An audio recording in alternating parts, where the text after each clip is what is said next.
देखिए क्वेश्चन है कि find magnetic field at centre of half and full ring using basic formula.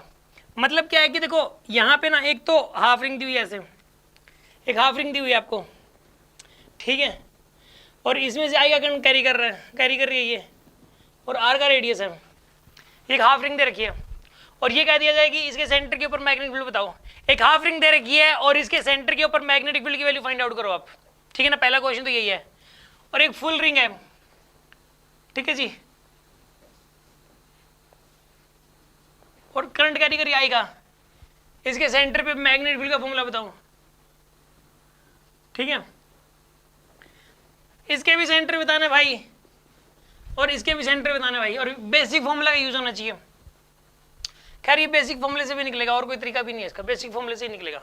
और इनके रिजल्ट याद भी करने हैं, ठीक है ना, इनके रिजल्ट याद करने हैं, डी मुझे याद है इनके रिजल्ट, ठीक है ना। इसका result mu not I upon 2r, ठीक है, और इसका रिजल्ट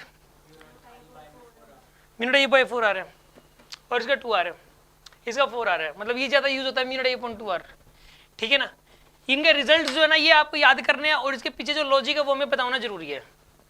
फिजिक्स में और क्या है, फिजिक्स के अंदर क्या है कि कुछ रिजल्ट्स हैं, उन रिजल्ट्स के हमें लॉजिक पता जरूरी है, दूसरी बात। और तीसरी बात, how to apply those results, उसके लिए क्वेश्चन चाहिए बस, और कुछ भी नहीं करना, ठीक है ना। इसके लिए कोई थ्योरी नहीं है, मतलब आपको कोई बुक्स के अंदर कोई हिस्ट्री टाइप से ऐसा कुछ भी नहीं पढ़ना।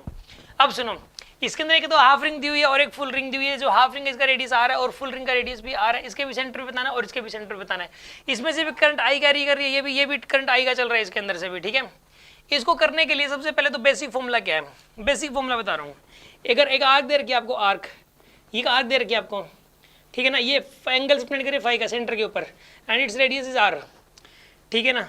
इसमें से करंट जरा आएगा, एक आर्क दे रखी है, एक सर्कल का पार्ट दे रखा है आपको, सर्कल का जो पार्ट है उसमें रेडियस आ रहा है और एंगल स्प्लिट फाई है। इसके अंदर यहाँ पे जो मैग्नेटिक फील्ड की वैल्यू होगी वो कितनी हो जाएगी बताइए, म्यू नॉट आई अपॉन में 4πr इंटू फाई, ये मैग्नेटिक फील्ड की वैल्यू हो जाएगी। म्यू नॉट आई अपॉन में 4πr इंटू फाई, याद कर लो इस रिजल्ट को, बड़ा इंपॉर्टेंट रिजल्ट है। Mu not I upon 4πr into phi हर बच्चे को याद रहता है, ठीक है ना। म्यू नॉट आई अपॉन में 4πr इंटू फाई, इसका जो डेरिवेशन है सब्जेक्टिव क्लास के अंदर है, और वो जो डेरिवेशन है उससे पहले तो आप इसको 20 बार अप्लाई कर चुके हो, दिमाग में सेट हो जाएगा। ये आपको पता रहेगा कि ये डेरिवेशन मेरे लिए क्यों इंपॉर्टेंट है, मैं क्यों कर रही हूँ इस डेरिवेशन का, आपको ना एक आइडिया रहेगा उस चीज़ का, ठीक है ना। अगर लेकिन आपको उससे पहले ये जो रिजल्ट है, इस रिजल्ट को माइंड में सेट कर लो कि अगर एक आर्क है, करंट कैरिंग आर्क है, उसका रेडियस आर है, और ये जो आर्क है ये सेंटर पे फाई का एंगल स्प्रेड कर रही है, तो इसकी वजह से मैग्नेटिक फील्ड की वैल्यू होगी mu not I upon 4πr into phi, इसकी वजह से मैग्नेटिक फील्ड की वैल्यू इतनी हो जाएगी। हाँ जी, कोई डाउट है किसी के मन में?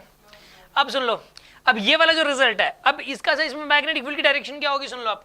इसके लिए आप ऐसे उंगलियों को ऐसे घुमा दो, आप राइट हैंड का यूज करना है, और ये जो उंगलियां हैं, ये जो उंगलियां का जो ये वाला पार्ट है, ये करंट की डायरेक्शन में ऐसे घुमाना है, अंगूठा अंदर की तरफ आ रहा है, यानी मैग्नेटिक फील्ड अंदर की तरफ आएगा। इसके अंदर magnetic field will be in the inside direction, magnetic field अंदर की तरफ होगा इसके अंदर, ठीक है ना। अच्छा अब सुन लो, यहां पर इस रिजल्ट का यूज करके यहां पे करो इस क्वेश्चन को सोल्व। यहां पे एक बात, ये वाला एंगल कितना हो जाएगा ये पाई, हाँ जी, ये एंगल कितना हो जाएगा, ये वाला पाई का एंगल हो जाएगा। यहाँ पे ये जो हाफ रिंग है ये सेंटर के ऊपर पाई का एंगल स्प्रेड करेगी,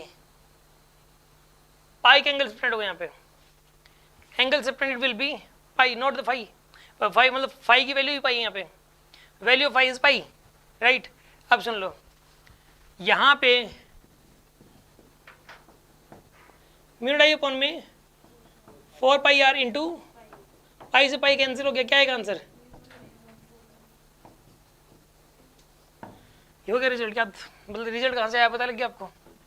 और यहाँ पे बताइए म्यू नॉट आई अपॉन में 4πr, ये 2π एंगल स्प्रेड कर रहे हैं यहाँ पे सेंटर के ऊपर, 2π इंटू 2π, तो यहाँ पे आएगा mu not I upon 2r, ठीक है ना। इसमें भी देखो ऐसे घुमाओ अंदर की तरफ आएगा। अच्छा एक बात बताऊँ, अगर करंट ऐसे चल रहा होता है इस तरीके से तो डायरेक्शन बाहर आती है, करंट अगर ऐसे चल रहा है तो डायरेक्शन क्या है कि मैग्नेटिक फील्ड की सेंटर पे इनसाइड, और अगर ऐसे चल रहा है तो आउटसाइड, ठीक है। मान लो कि मैं ऐसे कहूँगी बाहर रिंग ऐसे, करंट ऐसे चल रहा है तो डायरेक्शन कौन सी आएगी, इस तरफ। मैं कहूँगी करंट ऐसे चल रहा है तो डायरेक्शन किस तरफ आएगी, इस तरफ। करंट ऐसे चल रहा है, डायरेक्शन आएगी ऊपर। करंट ऐसे चल रहा है, डायरेक्शन आएगी नीचे। बात समझ में आ गई होगी आपको। अब सुन लो इसके अंदर एक और बात कि इसमें मैं बोलता हूँ रिंग की वजह से, करंट कैरिंग रिंग है, उसके सेंटर पे मैग्नेटिक फील्ड बताओ, बच्चा तुरंत बोलता है 0। उसके दिमाग में एक पिक्चर होती है, एक अगर एक चार्ज है जिसका एक इलेक्ट्रिक रिंग है जिसके ऊपर चार्ज फैला हुआ है, यूनिफॉर्मली डिस्ट्रीब्यूटेड है चार्ज, तो सेंटर पे इलेक्ट्रिक फील्ड जीरो होता है। सेंटर पे क्या होता है? Electric field zero. उसके दिमाग में ये बात कुछ ज़्यादा ही घर कर गई होती है। उसको ना तो ये बात समझ आ रही होती है कि उसमें चार्ज था, इसमें करंट चल रहा है, ना उसको ये बात समझ आ रही होती है कि मतलब इसके अंदर उसके अंदर इलेक्ट्रिक फील्ड पूछा गया था, इसमें मैग्नेटिक फील्ड पूछा गया है। उसको तो रिंग दिखती है, बस सिमेट्री बन रही है, जीरो कर दो, ठीक है ना, रिंग बन रही है, रिंग रिंग रिंग बस सेम होता है, ऊपर ऊपर से देख लेते हैं, रिंग अंदर को नहीं समझते। और एक बात बताऊं, अगर एक रिंग है, सिर्फ एक रिंग है, सेंटर पे ग्रेविटेशनल फील्ड पूछ ले तो जीरो होता है। सेंटर पे ग्रेविटेशनल फील्ड क्या होता है? एक रिंग है बस, इसके मास की वजह से सेंटर पे ग्रेविटेशनल फील्ड जीरो होगा। ये वाली बात एक बार तो 11th में पढ़ लेता है, फिर 12th में आते ही इलेक्ट्रोस्टैटिक्स में ये बात पढ़ाई जाती है कि अगर एक रिंग है और उसके ऊपर चार्ज फैला हुआ है तो सेंटर पे इलेक्ट्रिक फील्ड जीरो होता है। ये बात घर कर गई होती है। अब ये वाली बात उसका माइंड एक्सेप्ट नहीं कर पाता। एक करंट कैरिंग रिंग है, उस रिंग के अंदर पता है जीरो क्यों नहीं हुआ इसके अंदर? क्योंकि इसके छोटे छोटे पार्ट्स क्रॉप बहुत सारे, इनमें से में करंट सेम डायरेक्शन में जा रहा है, ऐसे सब की वजह से यहाँ पे जो मैग्नेटिक फील्ड वो ऐड हो रहा है, कैंसिल आउट नहीं हो रहा। छोटे छोटे जो पार्ट्स हैं, हर पार्ट की वजह से जो सेंटर पे मैग्नेटिक फील्ड आएगा वो क्या होगा? ऐड होगा, कैंसिल आउट नहीं होगा। तो करंट कैरिंग रिंग की वजह से सेंटर के ऊपर मैग्नेटिक फील्ड जीरो नहीं होता, μ02r होता है। ये वाली बात मैंने बड़ी जोर लगा के बड़े एग्जाम्पल लेके सब बताई है, तो भी पता नहीं क्यों बच्चा फिर भी गलती करता है। कोई बात नहीं, आज की क्लास का ये क्वेश्चन इतना ही रहेगा।